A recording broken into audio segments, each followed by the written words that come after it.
అదే RTV app వార్తల్ని క్షణాల్లో చదివే అవకాశం ఉంటుంది. ఒక న్యూస్ పేపర్, ఒక టెలివిజన్ ఛానల్ మీ చేతుల్లో ఎప్పుడూ ఉంటాయి. Welcome to RTV. నేను మీ వరప్రసాద్. ప్రస్తుత సమాజంలో ఆడవారిపై దాడులు, అత్యాచారాలు రోజు రోజుకి అధికమవుతున్నాయి. మహిళల రక్షణ కోసం ఎన్ని రకాల చట్టాలు తీసుకొచ్చినప్పటికీ మగ మృగాలైతే అరికట్టలేని పరిస్థితి. కలకత్తాలో ఒక వైద్య విద్యార్థినిపై కూడా మగ మృగాలైతే విరుచుకుపడ్డారు. అయితే ఏదైతే ఆ వైద్య విద్యార్థిపై జరిగినటువంటి అత్యాచారాన్ని కూడా ఖండిస్తూ ఇండియన్ మెడికల్ అసోసియేషన్ ఆధ్వర్యంలో ఈరోజు విజయవాడలో కూడా పెద్ద ఎత్తున ఒక నిరసన కార్యక్రమం అయితే చేశారు. ఎవరైతే ఆ దాడిని ఖండిస్తున్నాం, అదేవిధంగా కూడా ఎవరైతే మగ మృగాల చేతిలో బలైపోయారో ఆ విద్యార్థిని కూడా శాంతి కలగాలని చెప్పి కూడా నివాళులు అర్పిస్తున్నటువంటి పరిస్థితి. వ్యూ అండ్ జస్టిస్ అని కూడా ఇక్కడ ఇండియన్ మెడికల్ అసోసియేషన్ ఆధ్వర్యంలో పాల్పంచుకున్నటువంటి జూనియర్ డాక్టర్లు కూడా వైద్యులు పెద్ద ఎత్తున నిందిస్తున్నారు. ఈ అంశంపై మాట్లాడి ప్రముఖ వైద్యులు సమరం గారు ఉన్నారు. ఒకసారి మాట్లాడదాం సార్. నిజంగా 77 ఏళ్ల స్వతంత్ర భారతదేశంలో కూడా ఇటువంటి దాడులు పునరావృతమవుతున్నాయంటే ఏమనుకోవాలి, ఎలా చూడొస్తారు అంశాన్ని?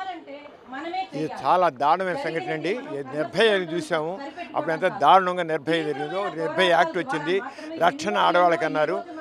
మరి ఇప్పుడు చూసాము, మరి ఆర్జేకార్ హాస్పిటల్లో ఆ డ్యూటీలో ఉన్న డాక్టర్ మీద పీజీ స్టూడెంట్ ఆవిడ మీద వీళ్ళ దారుణం చంపేసి ఒకరిగా ఇద్దరు కాదు సామూహికంగా దాని మీద రేప్ చేసి ఆవిడ చేశారని పోస్టులో కూడా చేరింది. ఇది చాలా అందుకే ఇండియన్ మెడికల్ అసోసియేషన్ ద్వారా నేషనల్ బేడిగానే ఈ గురించి సరైన చర్యలు తీసుకోవాలని చేస్తున్నాము. మన నడ్డా గారు కూడా వచ్చారు, కానీ ఇంకా ఆయన స్పందించలేదు. సరిగ్గా స్పందించాల్సిందే. ఎప్పుడు ఎక్కడికి ముందు ఎటువంటి జరగడానికి వీలు లేదు. అంతేగాని చాలా ఘోరంగా ఉంది. మేము ఇండియన్ మెడికల్ అసోసియేషన్ చాలా సీరియస్గా ఉన్నాము. దీన్ని తప్పకుండా ఇక ముందు ఇటువంటి సంఘటన ఏది జరగకుండా చర్యలు తీసుకునే ప్రయత్నం చేస్తాము. మొత్తం అందరికి సహకారం కావాలని కోరుతున్నాం. నిజంగా మీరు అన్నట్లుగా నిర్భయ ఘటన తర్వాత కూడా అంత పెద్ద ఘటన నిజంగా ఆ విద్యార్థి కళ్ళలోంచి రక్తం కూడా వచ్చిందని చెప్తున్నారు. అట్లా ఎట్లా చేయగలిగారు సార్? అంత అకృతానికి ఎలా పాల్పడగలిగారు? ఇది ఘోరాతి ఘోరం అండి. ఇది ఇంతకంటే చేయలేము. మరి మానవ మృగాలండి, మానవ మృగాలు చేసినట్టు ఇలాగే వస్తుందంటాను. అంచేత దాన్ని మాత్రం గట్టిగా మాత్రం చేయాల్సిన అవసరం కృషి చేద్దాం.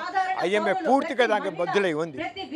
కళాశాల ఆవరణలో జరిగిందంటున్నారండి. నిజంగా వైద్య విద్యను అభ్యసించాలంటే ఎంతో పరిణత చెంది ఉండారు. అటువంటి విద్యార్థులు కూడా ఇలా పైశాచికంగా ఎలా వ్యవహరించుంటుంటారంట? పైశాచికం అంటే మరి మానవ మృగాలు ఎవడేం చేయగలరండి? మానవ మృగాలు, ఆ మృగాలు మరి దారుణంగా ఏ రకంగా మానవత్వం లేకుండా చేసినవి. అంచేత హాస్పిటల్లో జరిగింది. హాస్పిటల్లో డ్యూటీలో ఉన్న డాక్టర్ మీద జరిగింది. ఇంతకన్నా ఘోరం కూడా లేదు. మరి ఎలా జరిగింది చెప్పలేము. ఇక అన్ని ఇన్వెస్టిగేషన్ తెలియాలి. ఆ రకంగా జరుగుతుంది. దానికోసమే చక్కగా చేస్తున్నాం సార్. కొన్ని దేశాలతో, అగ్రదేశాలతో కూడా భారతదేశం కొన్ని అంశాల్లో కూడా పోటీ పడుతుంది. కానీ ఇటువంటి ఆ మహిళలపైన దాడులు, అత్యాచారాల విషయంలో మాత్రం కట్టడి చేయలేకపోతున్నారు. అది అసలు మర్మస్థానం కాదు, మన జన్మస్థానం అని వాళ్ళు ఎందుకు ఫీల్ అవుతలేదు సార్ చేసే తరుణంలో కూడా? కారణం ఏంటంటే ఇంకా వివక్షత, స్త్రీ పురుష వివక్షత ఉంది.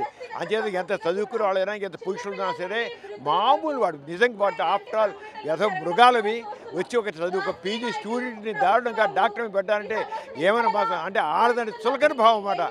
ఎవరికైనా చులకన భావం అని దానివల్ల జరిగింది. అంటే సమాజంలో ఆడవాళ్ళకి సమానమైన హోదా రావాలి, సమానం ఉండాలి. అలా జరిగిపడి దానిలో పోతాయి.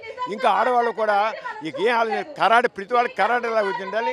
ఆత్మరక్షణ కోసం ఏమైనా ప్రాణం తీసేటట్టుగా ఉండాలి. కానీ ఇలా ప్రతి ఒక్కళ్ళు కూడా కరాటే వచ్చి ఉండాలని అనుకుంటున్నాను నేను మాత్రం. నిజంగా అంటే నిర్భయ ఘటన తర్వాత కూడా ఒక నిర్భయ అనేటటువంటి ఒక చట్టాన్ని రూపకల్పన చేసినప్పుడు కూడా ఇటువంటి అఘాయిత్యాలు కట్టడి కావట్లేదంటే అంటే ఇంకేమైనా శిక్షలు కఠినతరం చేస్తే బాగుంటుందా? ఏ విధంగా ఉంటే బాగుంటుంది అన్నారు? ప్రభుత్వం మాత్రం ఈ విషయంలో ఎక్కువ ప్రొటెక్షన్ ఇవ్వాలండి. ముఖ్యంగా ఇది చూడండి, డాక్టర్స్ మీద ఎక్కువ ఖర్చు జరుగుతున్నాయి అని ప్రభుత్వం దీని గురించి చర్యలు తీసుకోవాలి, తగిన చట్టం చేయాలి. ఇలా చేసిన వెంటనే ఉరిశిక్ష లాంటివి వేసి ఇక లేట్ చేయకూడదు, ఇమ్మీడియట్గా వాళ్ళు ఉరి చేయాలంటే. మేడం మీరు చెప్పండి, నిజంగా ఒక పరిణతి చెందినటువంటి విద్యని అభ్యసిస్తున్నటువంటి ఆ విద్యార్థికి ఇటువంటి ఘటన జరగడాన్ని ఏ విధంగా చూడొచ్చు? ఇది చాలా ఘోరమైన ఇన్సిడెంట్ అండి. ఇలాంటిది ఆడదాని మీద ఇటువంటి అత్యాచారం చేయడం చాలా బ్రూటల్. ఇదంతా ఖండించాలి. మగవారందరూ కూడా, ప్రతి ఆడవాళ్ళు, మగవాళ్ళు, తల్లి తండ్రి ప్రతి వాళ్ళు దీన్ని ఖండించాల్సిన విషయం.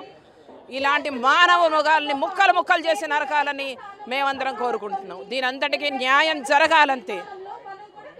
ఎందుకని అంటారు? రాను రాను కూడా ఇట్లాంటి పైశాచిక చర్యలు అధికమవుతున్నాయి. మహిళల మీద అంటే చిన్న మైనర్ బాలికలని కానీ వృద్ధులని కానీ చూడకుండా మహిళల పైన దాడులు కూడా అత్యధికంగా జరుగుతున్నాయి. ఎలా, దేనివల్ల అంటారు మేడం? ఈ మధ్య వచ్చిన సోషల్ మీడియా వల్ల, దాంట్లో ఉన్న రకరకాల వీడియోల వల్ల పిల్లలు ప్రేరేపితులవుతున్నారు. వీటి వల్ల వీళ్ళందరూ చాలా వీళ్ళకి అనుభవం లేక పిచ్చ పనులన్నీ నేర్చుకొని ఇవన్నీ చేస్తున్నారు. వీటన్నిటిని ఖండించాలి. ముఖ్యంగా సోషల్ మీడియాలో ఇలాంటి పోర్న్ వీడియోస్ అవి రాకుండా వాటిని ముఖ్యంగా పిల్లలు, పెద్దవాళ్ళు, ఆ అడాలసెంట్ ఏజ్ గ్రూప్లో వాళ్ళు తప్పకుండా చూడకూడదు. వీటన్నిటిని ఖండించాలి. మేడం, మీరు డాక్టర్ కన్నా ముందు ఒక మహిళలపై ఇటువంటి దాడులు కట్టడి కావాలంటే ఎటువంటి చర్యలు, ఎటువంటి చట్టాలు రూపకల్పన చేస్తే బాగుంటుంది? ముందు ఇంటి దగ్గర తల్లి తండ్రి ముందు పిల్లలకి చక్కటి ఇది నేర్పించాలి. ఇది తప్పు, ఇది కరెక్ట్ అని. అబ్బాయిల్ని పెంచినప్పుడు వాళ్ళందరికీ కూడా ఈ విషయం చాలా క్లియర్గా చెప్పాలి. ఆడపిల్లని మహాలక్ష్మి అని గౌరవించాలి. ఇంట్లో తల్లిలాగా ఆవిడ్ని చూడాలి. నీ సొంత తల్లికి చెల్లికి జరిగితే ఇటువంటి అన్యాయం నువ్వు సహిస్తావా? ఫస్ట్ ఇది చెప్పండి ముందు. అందుకే we all need justice on this occasion. Doctor గారు, మీరు చెప్పండి, ఈ రోజున నిజంగా ఇటువంటి కార్యక్రమాలు పాలు పంచడం కూడా చాలా ఆవేదన కలిగించినటువంటి అంశం, ఏం చెప్తారు? డెఫినెట్గా ఇది చాలా బాధాకరమైన విషయం అండి. డాక్టర్లు ఎంతోమంది ప్రాణాలు పోస్తూ ఉంటారు. వాళ్ళనే అత్యాచారం చేయాలన్న ఆ దురుద్దేశం రాస్కల్స్కి ఎలాగొచ్చిందో తెలియదు. కాకపోతే దీన్ని సెంట్రల్ గవర్నమెంట్ కానీ స్టేట్ గవర్నమెంట్స్ కానీ చాలా కఠినమైన చట్టాలు తీసుకురావాలా. గత ప్రభుత్వంలో నిర్భయ చట్టం వచ్చింది, మన జగన్మోహన్ రెడ్డి గారి ప్రభుత్వంలో దిశ చట్టం వచ్చింది. భయపడుతున్నారు, మళ్ళీ మామూలుగా మృగాల్లాగా ప్రవర్తిస్తున్నారు. ఎంతో బాధాకరంగా ఉంది. రానున్న రోజుల్లో మరింత మెడికల్ విద్యార్థుల జోలికి వస్తే కఠినమైన శిక్ష ఉంటుందనే భయమైన చట్టం తీసుకురావాలి. ఇప్పుడు కూడా మీరు సంఘీభావం ప్రకటించారు, ఆత్మకి శాంతి కావాలని కోరుతున్నారు. అంటే భవిష్యత్తులో ఇలాంటి చర్యలు పునరావృతం రాకుండా ఉండాలంటే ఎటువంటి చర్యలు కానివ్వండి, ఎటువంటి చట్టాలు తీసుకొస్తే బాగుంటుందని భావిస్తున్నారు? మనం ఏం చేయాలంటే ఇలాంటి దుశ్చర్యలు జరగకుండా ఉండాలంటే కఠినమైన శిక్షలు. డాక్టర్ని అన్ని హాస్పిటల్స్ కూడా సీసీటీవీలు ఫుటేజ్ చేయాలా. ఏదైనా ప్రూవ్ అయినట్టయితే ఒక మరణ శిక్ష లాంటిది జీవిత ఖైదీలాంటిది ఉండాలి. నిజంగా అంటే ఆడవాళ్ళు ఎవరైనా కానీ, ఆడపిల్ల ఏ ఆడపిల్లకి అన్యాయం జరిగినా కానీ దాన్ని ఖండించాలి. దాని అంశమే ఇటువంటి. ఇప్పుడు ఇండియన్ మెడికల్ అసోసియేషన్ ఒక పెద్ద సంస్థ. ఈ సంస్థ ఇండియన్ మెడికల్ అసోసియేషన్ అనేది ఒక పెద్ద విభాగం, ఒక పెద్ద సంస్థ. ఈ సందర్భంగా మీ యొక్క డిమాండ్స్ కానీ భవిష్యత్ కార్యాచరణ ఇండియన్ మెడికల్ అసోసియేషన్ వాళ్ళు ఏం చేయాలంటే కఠినమైన శిక్షలు హోంమంత్రి గారిని, సీఎంని కలిసి డాక్టర్కి ఎటువంటి ప్రొటెస్ట్ లేకపోతే ఈ వైద్య విద్య కూడా భవిష్యత్తులో కోర్స్ చేసుకోవడానికి ఎవరు స్టూడెంట్స్ కూడా ఇంట్రెస్ట్ పే చేయరు.